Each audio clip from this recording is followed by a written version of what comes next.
Saudara dan saudari yang terkasih,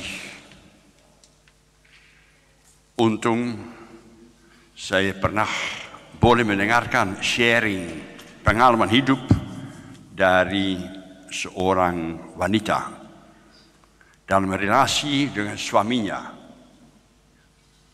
Ketika dia masih muda, hatinya tertarik kepada seorang pemuda. Bukan soalnya cakep, handsome, tetapi merasa dialah orang yang bisa membahagiakan saya.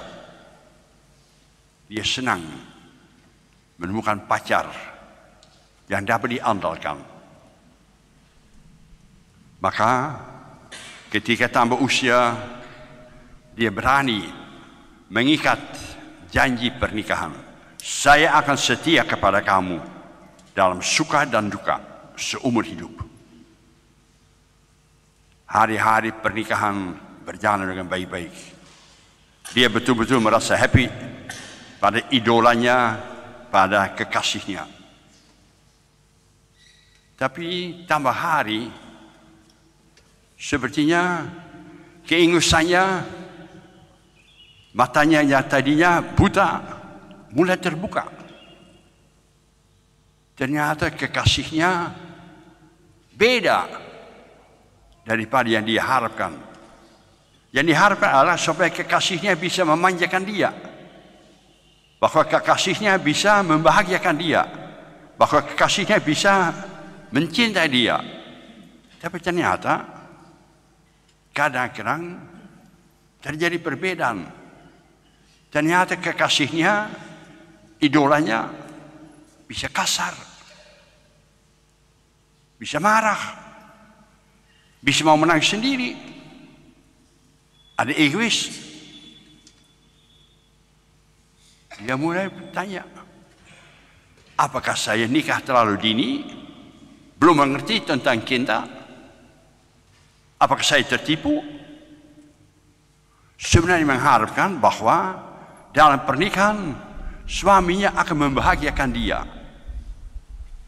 Sekarang sepertinya kok dia hidup untuk membahagiakan suaminya, terbalik.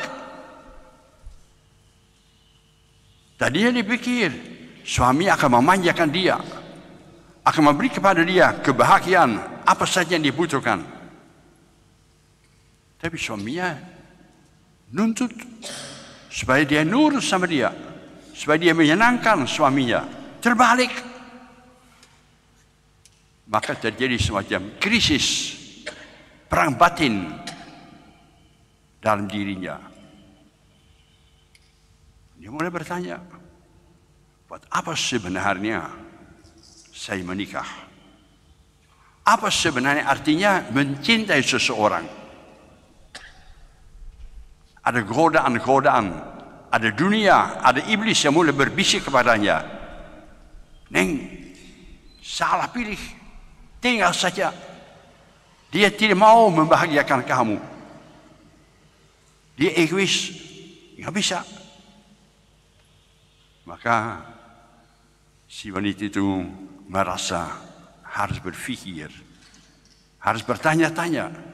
Sebenarnya cinta itu sebenarnya apa? Menjawab panggilan Tuhan sebenarnya apa? Apa itu untuk diri kita sendiri atau untuk belajar mengorbankan kesenangan sendiri, menyangkal diri dan mengikuti panggilan Tuhan? Apapun yang terjadi, biar salib pun terbayang.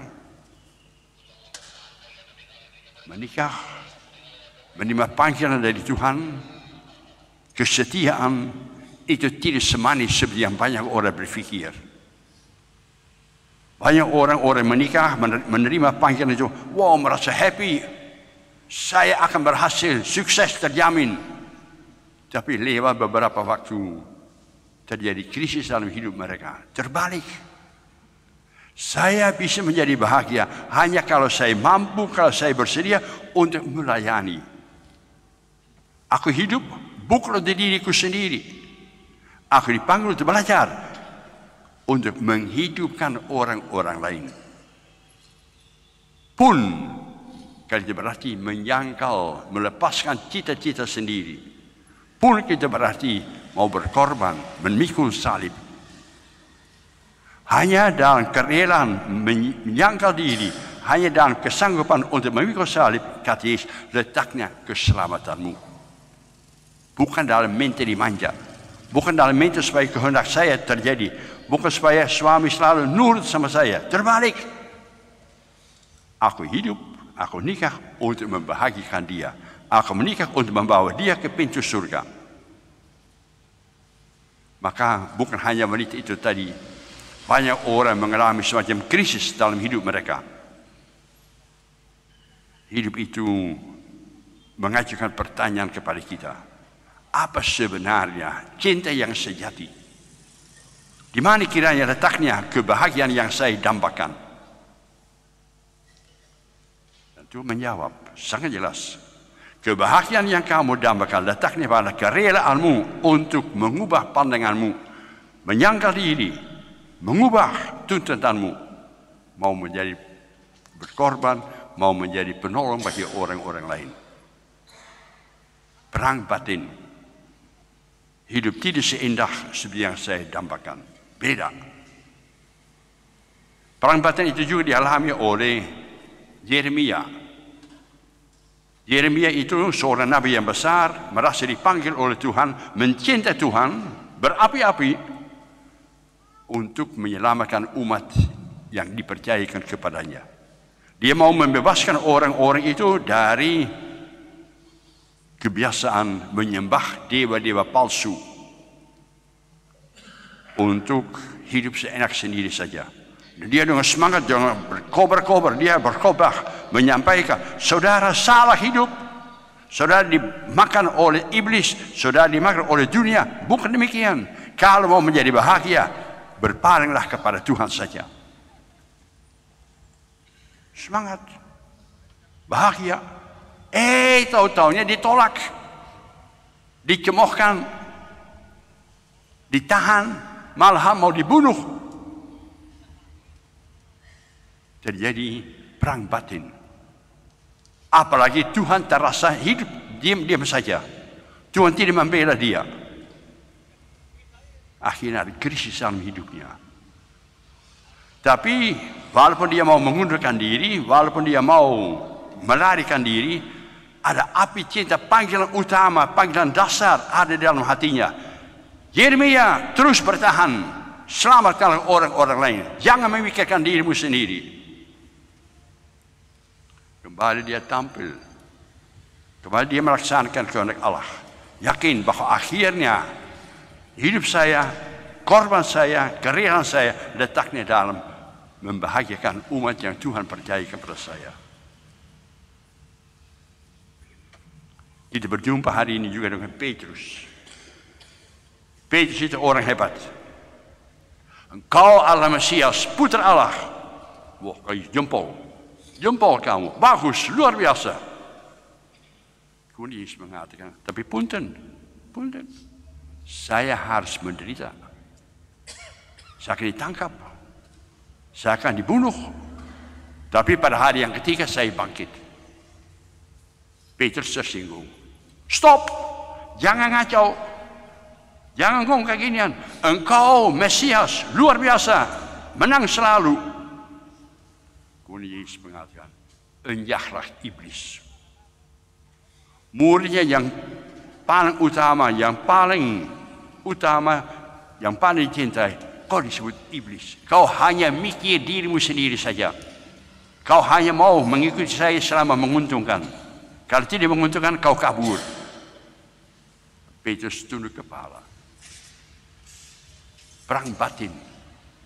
Idola saya terbayang beda sekali hidupnya, masa depan hidupnya daripada yang Tuhan tawarkan kepada dia. Kalau kau tidak mau memikul salibnya, jangan harap kau menjadi bahagia. Kalau kau tidak mau menyangkal diri, nggak mungkin. Harus ada suatu transformasi, suatu perubahan yang besar dalam diri kita ini. Banyak orang mengira bahwa asal kehendak saya terjadi, asal saya sukses, asal saya dipuji, itu kebahagiaan saya. Kata Yesus, tidak. Selama kau sibuk dengan dirimu sendiri, memanjakan dirimu sendiri, tak pernah happy. Kau hanya bisa menjadi happy, bahagia, kalau kau mau menghappykan orang-orang lain.